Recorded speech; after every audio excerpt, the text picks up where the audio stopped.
Just like we've got choices here at home, we've also got some choices overseas. You know, our prosperity at home depends on our security overseas. 4 years ago, I said I would end the war in Iraq, and I did.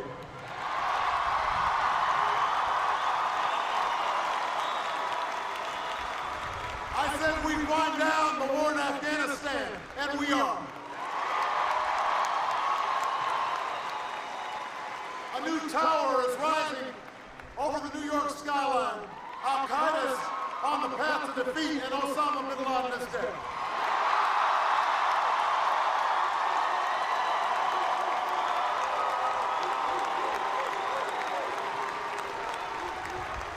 Now, as we saw last week,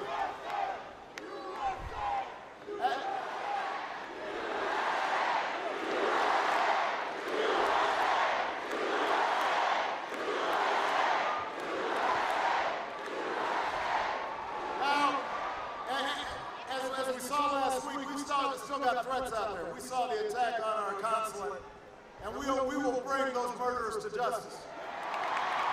And that's why, as long as I am Commander-in-Chief, we will sustain the strongest military the world has ever known. And when our troops come home, and they take off their uniform, we will serve them as well as they served us, because if you served our military, if you protected our people, if you fought for our freedom, you shouldn't have to fight for a job when you come home.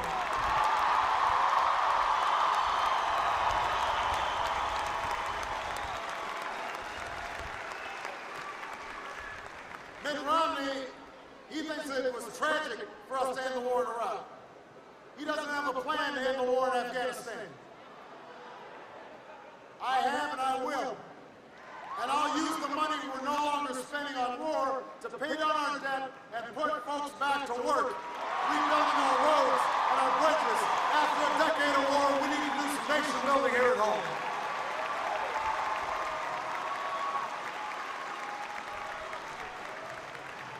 So, I know you're getting wet, but I got one more thing to say.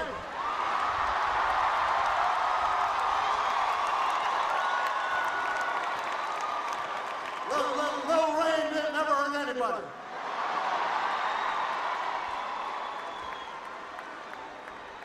Let me say this. You know, my opponents, they will keep on, over the next 45 days, spending more money than we've ever seen before, trying to tell you that tax cuts are the only way to go. That since government can't do everything, it should do almost nothing. Their basic philosophy is you're on your own. If you can't afford health insurance, hope you don't get sick. If you can't afford to go to college, try to borrow some money from your parents.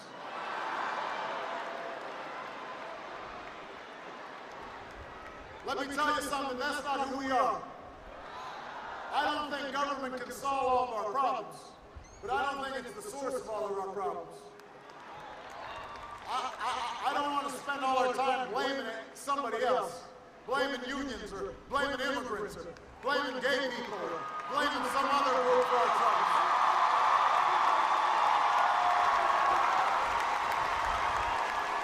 I believe we're all in it together.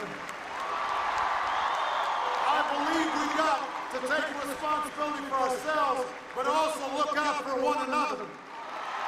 I think we have a responsibility to create opportunity and possibility in this nation.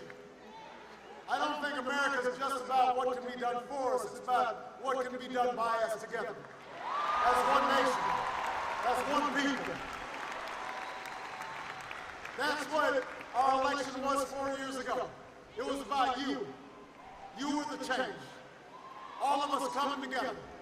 You're the reason there's a mother in Madison who doesn't have to worry about her son being denied medical coverage because of a pre-existing condition. You made that happen.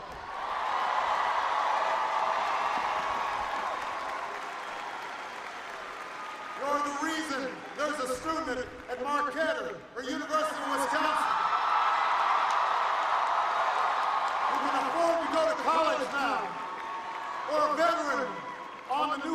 Bill, you accomplished that. You're the reason there's a family in Green Bay that got a tax cut and has no more money to buy groceries, put gas in the car, and pay the bills.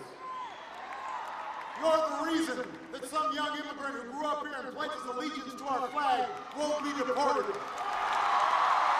You're the reason why an outstanding soldier can still serve in our military, because it doesn't matter who they love. We in the don't ask, don't tell.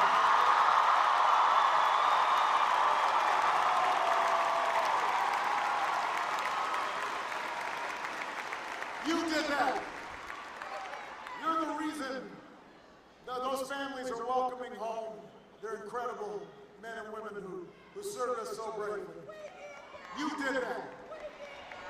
You know, I was trying to make this point the other day in Florida. I said, you can't change Washington just from the inside. I've learned that. You've got to enlist and mobilize the American people to help bring about change from the outside.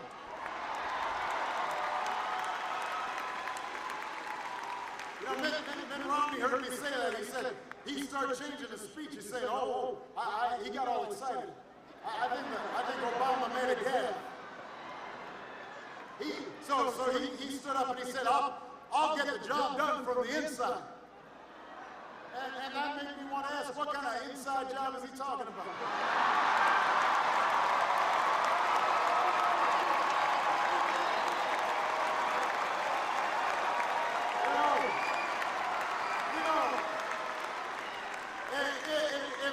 If it's one of those inside jobs where he's rubber stamping the agenda of this Republican Congress, we don't want that.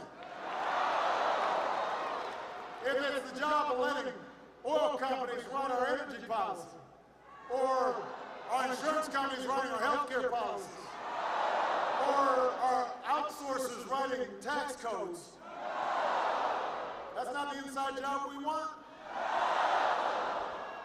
You know, if it's one of those inside jobs where politicians in Washington tell women that they can't make decisions about their own health care choices, we don't want that. We don't want that inside job for Washington. We've always said in this campaign that change takes more than one term. It takes more than one president. It takes more than one party. It can't happen if you write off half the nation. In 2008, 47% of the country didn't vote for me. But I said to those folks on election night, I said, I may not have won your vote, but I hear your voices. I need your help. I will be your president too.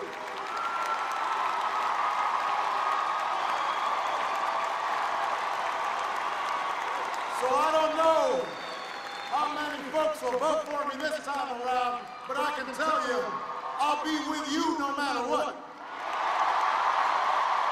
Because I'm not fighting to create Democratic jobs or Republican jobs. I'm fighting to create American jobs. I'm not fighting to improve schools in red states or schools in blue states. I'm fighting to improve schools in the United States. I'm not fighting just on behalf of workers or businesses or rich or poor, the 1% or the 99%. I'm fighting for American values. They belong to all of us. And if you still believe in that, if you still have hope, if you're still ready to go, I'm asking you for your vote. If you get out there and work these last 45 days, if you're willing to make some phone calls for me, and knock on some doors for me, and vote for me, we'll win Milwaukee. We'll win Wisconsin. We'll finish what we started. And we'll remind the world why the United States of America is the greatest nation on earth. This sun is going to come out. God bless you. God bless the United States.